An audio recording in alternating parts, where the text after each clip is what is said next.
Hey everyone, thanks for joining me for today's video. I thought we would have a casual chat that is sort of like a counterweight or counterplay to a video that I posted maybe a month or so ago. Perhaps it was a little bit longer, that was called Things I Stopped Doing at 50 Years Old. Things I no longer wanted to do, a person that I no longer wanted to be at 50. And so it's kind of hard to tease out what goes in this video of things that I want to start doing or started to do when I turned 50 this past year versus that other video because it's like two sides of a coin, the things you want to start versus the things you want to stop. And so forgive me if the line of delineation between the two lists isn't as clean and crisp and clear as one might imagine for a video like this. If you're interested in seeing that video first, the thumbnail looks like this, or seeing it after this one, and I will link it down below if you want to see the other side of the conversation. This is not complete. It's just my sort of initial thoughts of the themes that are emerging for me this year about the direction I want to head in versus the things I want to leave behind or no longer do. So it's a little bit all over the place. I know you understand, and I appreciate your patience as I try to make my way through these thoughts in some sort of articulate fashion. Wish me luck here. I'll start off with something a little bit deep, well, very deep, and kind of hard to explain. As you know from other videos, I have really been giving a lot of thought to what I want the rest of my life to look like and what kind of legacy do I want to leave behind when my day comes to leave this planet? Who will I want to have been and how will I have wanted to impact or affect people? And that's a really big thing to think about because I don't know how I'm going to feel on that last day when I look back. So this is me sort of projecting forward and imagining what like values and whatever I would have wanted to express, during my living years. I know that got serious real quick. Do you have your coffee or tea? Let's chat. And so, I've been thinking a lot about near death experiences and the stories that people tell when they return from having these experiences or whatever they believe they experienced. And there's this common thread throughout the stories that I find really fascinating, grounding, worthy of giving a lot of reflection and thought to. And it is the realization that we all come from the same origin, that we all come from some common consciousness, some common source of creation from the creator, whatever you would like to call the creator. It's different in different religious traditions and faiths, and I respect them all and believe that they are all part of the whole truth. And so when I think about that and the concept that each person is like a drop from an ocean of creation or something, that we're all from the whole, it really helps me look at people very differently than I have in the past. That said, we are living in the human reality, and I do still have to draw boundaries between myself and other people so that I can experience my best life here, and the people around me, my family, and others can also experience, their best life, my coworkers, my friends, whatever I can do to make their existence, their lives better, I try to do within my means. So that absolutely means having some boundaries. But what I'm going with that, where I'm going with that is seeing people as part of a whole helps me remember that we all come from some divine creation. So if you think about each human as a drop of the whole or as an expression of whatever the creative force is out there, the creator, creative universe, whatever. I mean, you interpret that however your religious tradition or spiritual beliefs enable you to. It really alters the way that you value other people in the world. Of course, that gets really difficult when we're talking about other humans who harm people on this planet. So I haven't reconciled that part quite yet. However, as a whole and in general, I try to remember that each person is an expression of the whole, an expression of the divine, even though they may not be acting like that during their human experience, their human existence. So that leads me to seeing people with love first and with compassion. There are times that I feel like I cannot, or they're doing something that makes it so that it's a real challenge. And I'll talk about that maybe a little bit more in just a bit here. But when I look at someone with love and compassion first versus with contempt, with hatred, with judgment, with my own thoughts of could have, would have, should have, imposing how I believe that they should be moving through this world, how they should be thinking, how they should be living their lives, how they should be perceiving things, how they should be interacting with others. When I imagine that individual as whole, an expression of the divine, leading their life in their own way, even if they're struggling with it, even if they're having challenges doing it in a compassionate and loving way themselves, it reminds me to let them be. It reminds me to appreciate them as they are. And sometimes it means reminding myself that who they are and what they are in this life is not for me to interact with in this lifetime. It's maybe for me to move away from and protect myself from. But it's typically in the positive direction. Like this thinking has affected me more positively than negatively and allowed me to have much more compassion for people than judgment. I have, at many points in my life, been very judgmental of other people. Haven't we all? Whether we express it out loud or just think it in our minds and don't act on it, we all have judgments of other people. We cannot all be, like if you are a Christian, for example, you cannot always be Christ like and see other people with loving eyes. Maybe you have a similar figure in your religious tradition that always loved others. Maybe you can't see as that person or that figure did or whatever all the time. We are human and we are fallible and we do have judgments about other people. But it's very different now at this age, accepting, I think, that other people have their own ways of moving through the world, their own belief systems, their own preferences, their own habits, their own routines, their own traumas that they continue to experience over and over again or believe are true, limiting beliefs, for example, that guide the way that they think or don't think, impact the way that they move or don't move.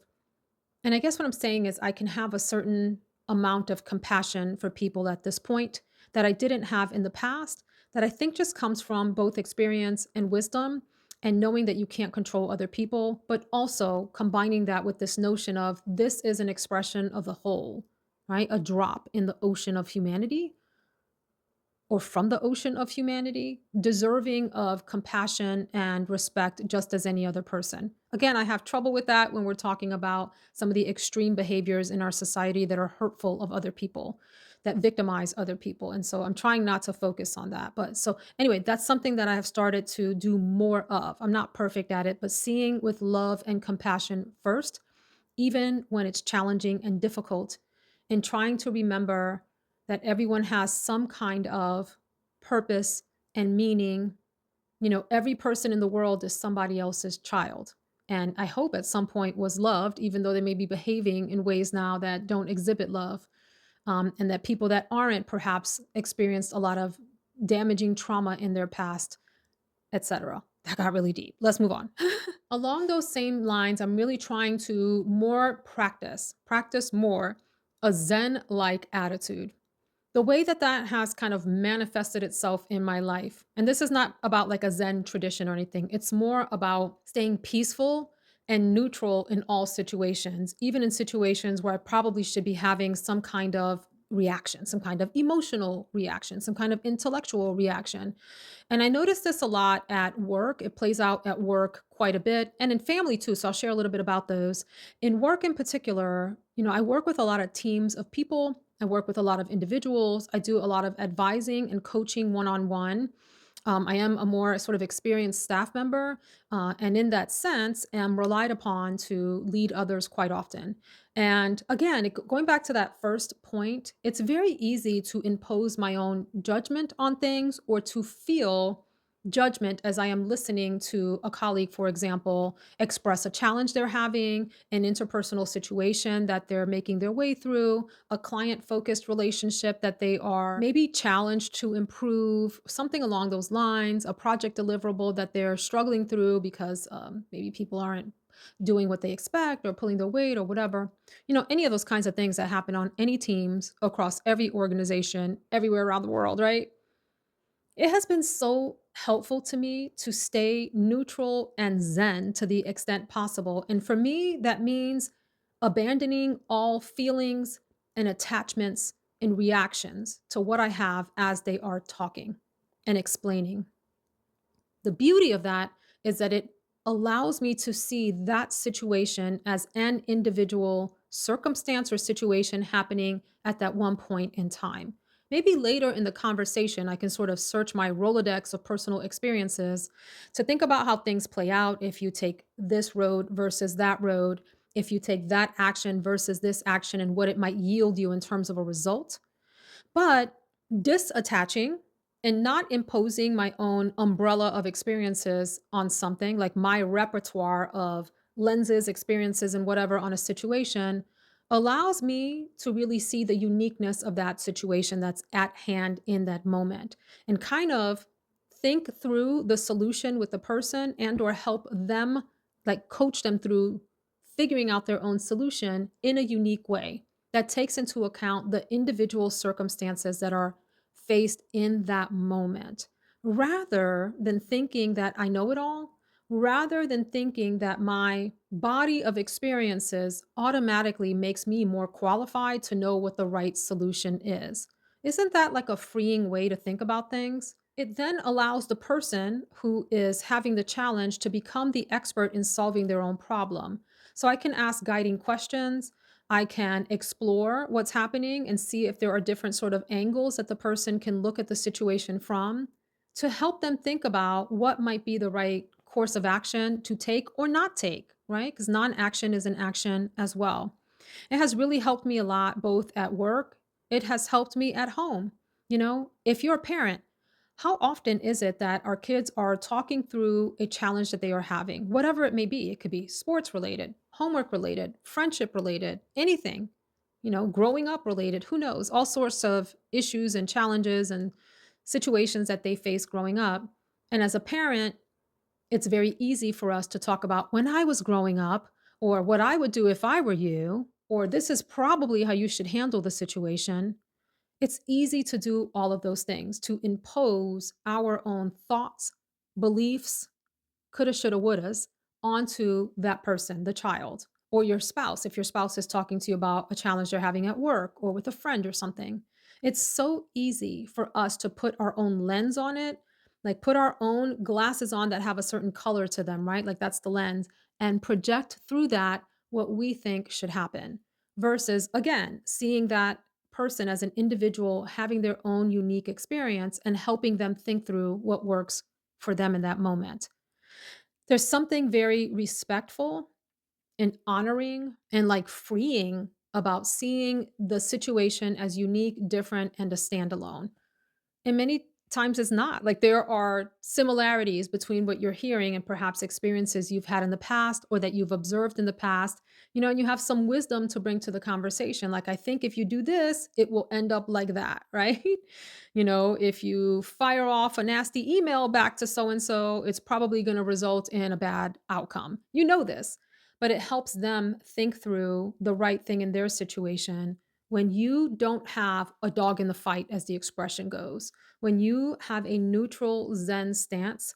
The other place where I see myself doing this a lot, I've shared this before, is in political and social affairs. So, in thinking about trends that are happening in the news, that are happening across the country or globally, I can get very, very worked up about those things. I mentioned that I try my best to stay away from watching the news, engaging in any kind of media that is portraying a local, regional, national, or world situation a certain way, because the humanitarian in me, the human in me with a heart who feels for other people and who gets outraged by cruel things can get very overwhelmed. I can get very emotional. I can get very invested in what I'm seeing and lose sleep and become a whole different human as I stress about those situations. It's really important for me to stay very zen, very neutral, very detached if and when I do happen to come across a report of something else happening somewhere. It helps me to not get embroiled in it. It helps me to not react. It helps me to not say things that are going to rile up and affect other people. To just stay cool, as level-headed as possible. Sometimes it's not possible, but I try to practice that. So it's both in interpersonal and professional relationships and in dealing with things that are happening around me. If I'm in traffic, for example, and someone cuts me off or speeds by me in a dangerous way, my gut reaction is to react and get very hyped up, very excited in a nasty way, and yell some expletives out the window, for example.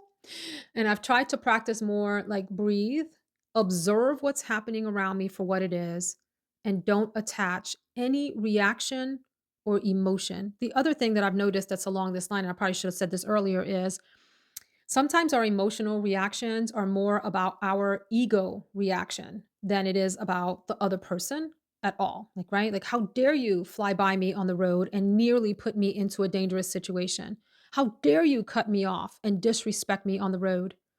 That's my ego talking and not my rational self that could think something along the lines of, that person must really be in a rush.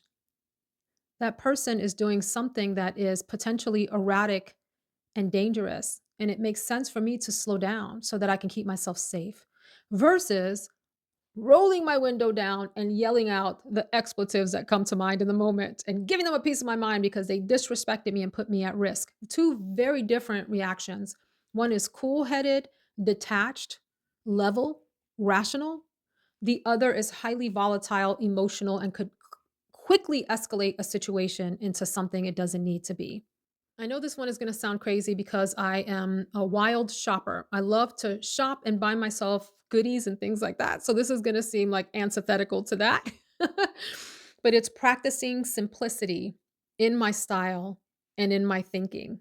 So the thinking part relates a little bit to what I just said, but let me talk about style. I know that sounds wild, right? For someone who enjoys shopping a lot, I've got a gazillion fragrances, a ton of makeup, a ton of shoes, a ton of outfits, but they're starting to move in certain directions. Actually, let me just leave fragrance off the conversation table for a minute because of the other channel. I buy a wide variety and test a wide variety so I can share it with my audience, which is part of the whole purpose of that channel for me. So fragrances aside, makeup, for example, even though I have a lot of it, the style of it is becoming a lot more simplistic. It's very usual that you will see a sort of either neutral or warm tone through the crease, for example, and a color or two on the eyelid. That is more in the work appropriate direction. I mean, this is a little bit glammed up for the video, right? The lip is a little glammed up, but it's unlikely you'll see me wearing purple lipstick, for example, or purple eyeshadow, maybe on occasion. I may not be wearing as much greens or oranges on my eyes or colors that may be out of the ordinary for like a work setting. So it's really about the simplicity factor more so than it is about the volume of things that I have. I still have way more eyeshadow, for example, than any person will need in several lifetimes, but the eyeshadow colors are more in similar directions, more maybe muted colors or families of colors than the wide spectrum of circus colors that I wore once upon a time. Still enjoy seeing on others, but don't wear as much myself. My tops have gone in a certain direction. This is actually part of a dress. It's like a little cotton, very, very cozy. It's like a jersey knit. Y'all, this is super stretchy. I just love it. But most of the clothing that I wear for work right now is simple. I have shirts that are similar for work events that are like I have a million button-down shirts. And they're a wide variety of colors, but they're all the same cozy, comfortable button-down style that's kind of classic, fitted to my body, look good on me. And I have pants that are a variety of colors, but they look good on me and there's certain cuts. I only go for certain cuts of pants. I only go for certain styles of shirts, is what I'm saying, even though I have a lot of them. And I'm starting to move in that direction with sweaters and shoes. I'm trying to cull back my shoe collection. For example, I still have a lot of like boots and things that I don't really wear boots anymore. Once upon a time, I wore a lot of cute boots. I just don't anymore. And I don't wear my heels. Y'all, one day I'm gonna let go of most of the heels in my closet, maybe keep like a handful, maybe 10 pair. I don't know. But I used to have 100 or more pair of stiletto heels that I loved and actually wore to work. Well, I don't wear them anymore. And these days, I'm more about comfort and I'm wearing like loafer style shoes, drivers, if you know what those are, like moccasin style. And maybe I have a lot of those, but they're in similar colors. They're black or some version of brown or maybe gray. That's it. That's it. I actually have a pair of beige suede loafers, but that's it. I don't have red shoes. I don't have purple shoes. I don't have green shoes. Not that there's anything wrong with that. I've just gone in this simplistic direction at 50. Well, starting before that, but definitely this year, where I'm culling back to like classic colors, classic shapes that I know look good on me, that I could reach for easy peasy. Same thing with shoes, even my bras. I've talked to y'all about my really super comfortable Comfili bras. I have one on now, and I won't wear anything else. My other bras are looking at me. I have beautiful laced up Victoria's Secret bras, real beautiful, beautiful lingerie. I don't wear it. I wear my Comfili bras because they're comfortable, they're reliable. I know I look and feel good in them, that kind of thing, right? Makeup, all of that is more simple than complicated in terms of the range of things that I have, even though I have a lot of things. So I hope that makes sense. I'm trying to keep my style simple. When I go off to work events, for the most part, I put my laptop in a backpack, and then I might carry a purse, and that's it. I'm not with the 20,000 bags at the conference anymore. I'm just not trying to do that. I'm trying to stay unencumbered, comfortable, free flowing, and easy with my style. So, same thing with jewelry, all that stuff. I've kind of like reduced the complexity of what I'm reaching for these days. I have a bunch of dresses like this, like these little floral dresses that are super easy to throw on for videos, and I love them. Another thing I'm trying to do more intentionally now at the age of 50 is ongoing learning for myself. There's master classes. There's a website called, I think it's just masterclass.com. There's Udemy, where you can take courses that are done just by other, it could be professionals or Joe Schmoes that put courses together for you, but signing up for learning that I can do at my own pace. So there's a course by Neil deGrasse Tyson on Masterclass that I'm interested in, and I have on my docket to go listen to and watch. There's a course from the CIA agents, retired CIA agents it's about learning to read other people and understand how other people operate and how to interact with them in more effective ways. I have that on my list. I'm listening to more podcasts that have educational content of interest just to keep my mind stimulated and keep myself growing. It's important to like keep my mind fresh, continue to be interested in something new and different. I feel like I do that with fragrance and makeup, even though those feel like frivolous things to be learning about. But I fully like immerse myself in learning about the art of perfumery. There's a lot that I do learn that I don't, talk about on my channel, about ingredients and formulas and just the artistry behind it. More so because I don't know that audiences are really that interested. They just kind of want to know what smells good. Like, what do I need to wear? What do I need to be looking at to smell good? But there's an artistry behind it that I think is worth exploring and knowing for myself. I've learned a lot more about the universe of fragrance notes, what materials comprise those, how a perfumer may create accords or build accords to create a fragrance, that kind of thing. Same thing with the artistry of makeup. Like, how do you get a smoky eye look like what I'm wearing today versus a hot mess, like a disaster? How do you apply lipstick on aging lips that have really jagged lines? Things like that are of interest to me. I know that sounds frivolous in comparison to like Neil deGrasse Tyson and learning astrophysics, but I think it's okay for the entire sort of spectrum of learning to be of interest to you. So, learning is the point. I'm trying to move in the direction of learning more. Moving along, appreciation. I've talked about this in other videos, so I won't harp on it, but learning to appreciate the people around me more and what they bring into my life, like pausing to be in the moment and appreciating when I'm having a lovely moment with someone else, be that small or large. And it's simple things, you all, like my son's learning to drive. We took him on the highway yesterday. He did 45 minutes on the highway, I-95, which can be treacherous, flawless driving, pausing to appreciate and say, thank you for being safe. Thank you for following the rules. You did a fantastic job, and just being proud in the moment.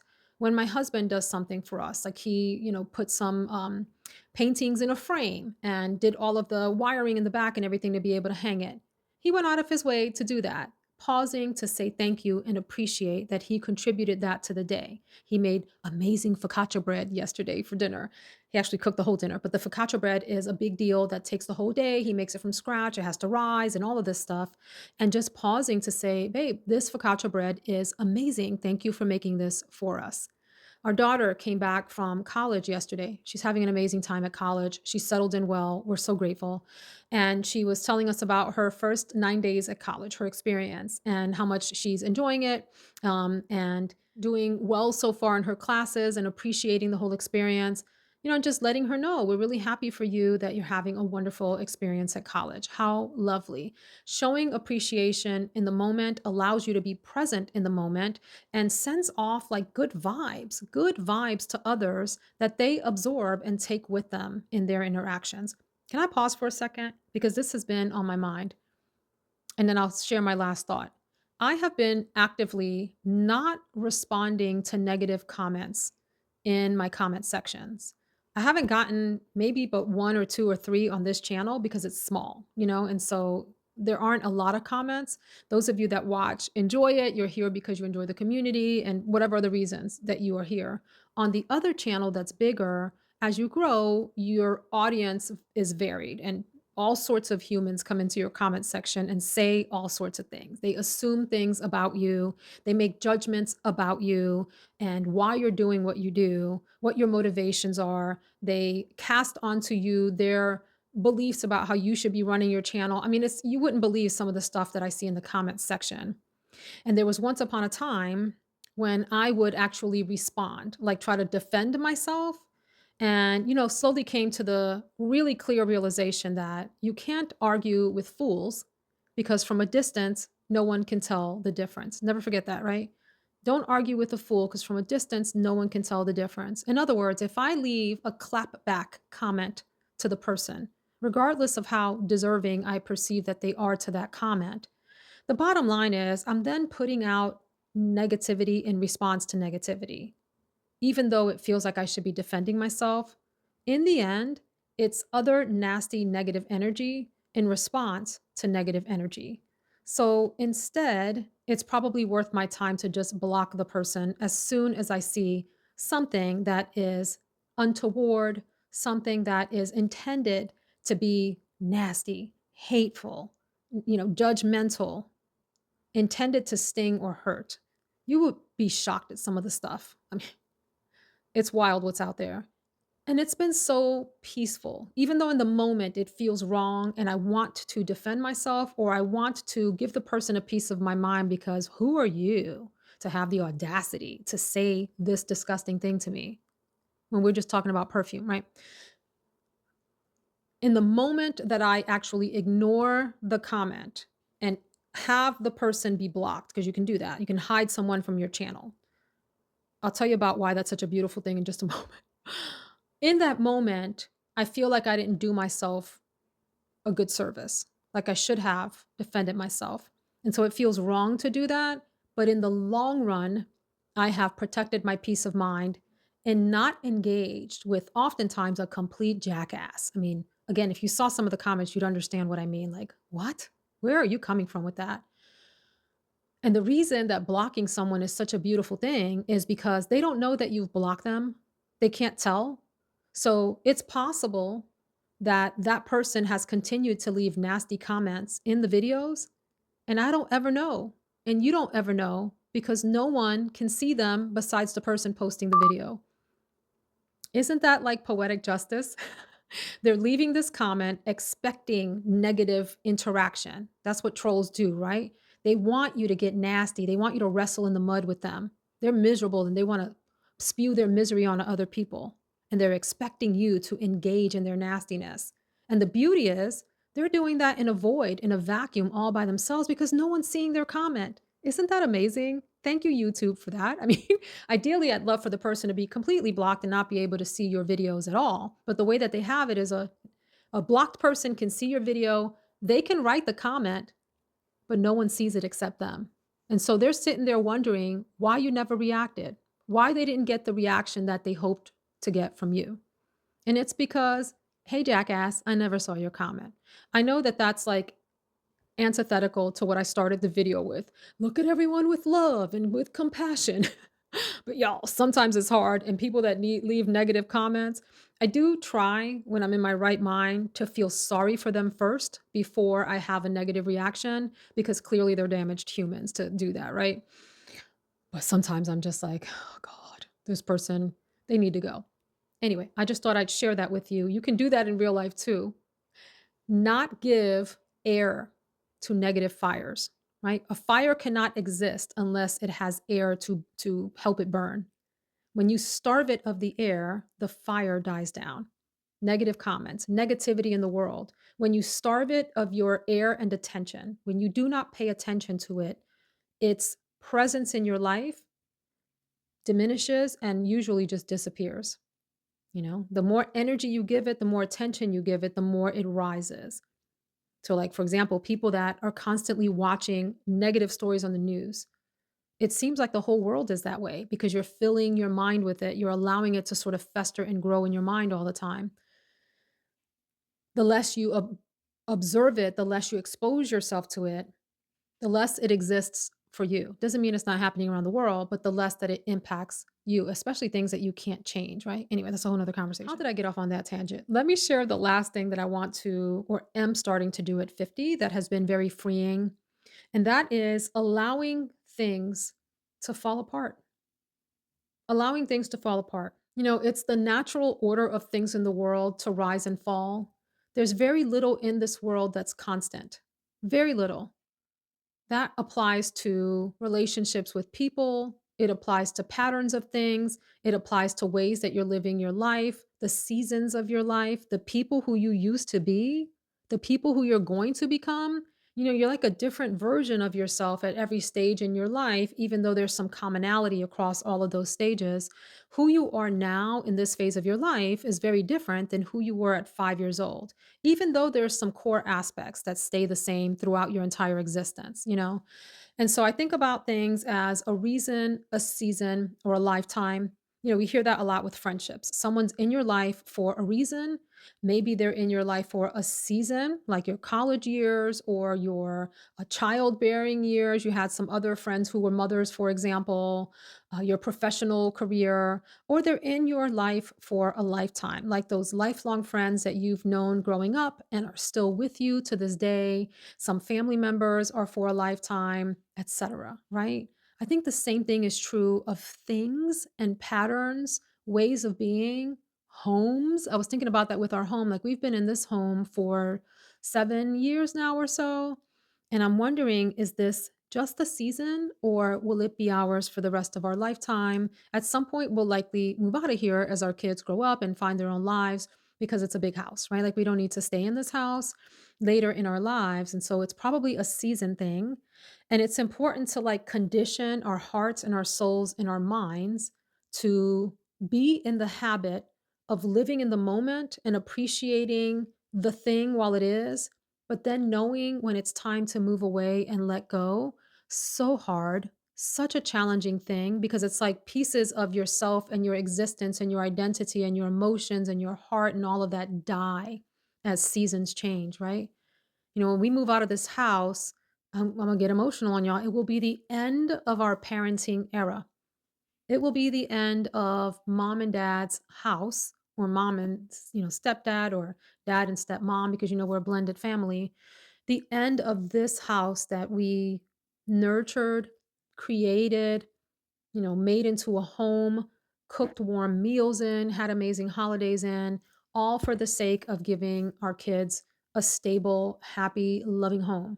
That era will be over. And turning the key on the house and handing it over to the real estate agent for the next buyer whenever that day comes will be absolutely shattering to who we thought we were for that period of time. And it will be time to move on to the next phase of our life. And we've done that in the past, right? I'll tell you one of the most profound transition periods for me. I may have chatted about this in a video a while ago. When I left high school, the end of my junior year into my senior year of high school was maybe one of the only times in my life where I would have considered myself on the brink of whatever depression is. I don't know that I've ever been truly depressed. I've had depressed like feelings, but in terms of like depression. And it took me a while to figure out why I felt that way. And it's because I had such an amazing experience in high school. I was on this bucolic, beautiful campus of rolling hills, and I had amazing friends in high school. And I was in my golden era, like living my best life. I did well academically. I was engaged in sports. I was young and wild and free. Like I had my greatest physical strength, your most beautiful youthful self, all of that. And I knew that that period was coming to an end. And that when I graduated from college, excuse me, high school, I would have to move on and go to college and be a different me, like adopt completely different habits, be with completely different people. And I did, and I had to. But boy, did I have this moment of knowing, almost too mature in that moment, that the glory days of high school were some of the most amazing and innocent of my life. So that was like the end of my innocent era, to leave high school and move on to college where you see new and different things that are, more grown up at that point in time. So those are the kinds of transitions, reason, season, lifetime. As our kids are growing up, one, is out of the house and living his adult life. Another is off to college. Our last one will be off to college soon.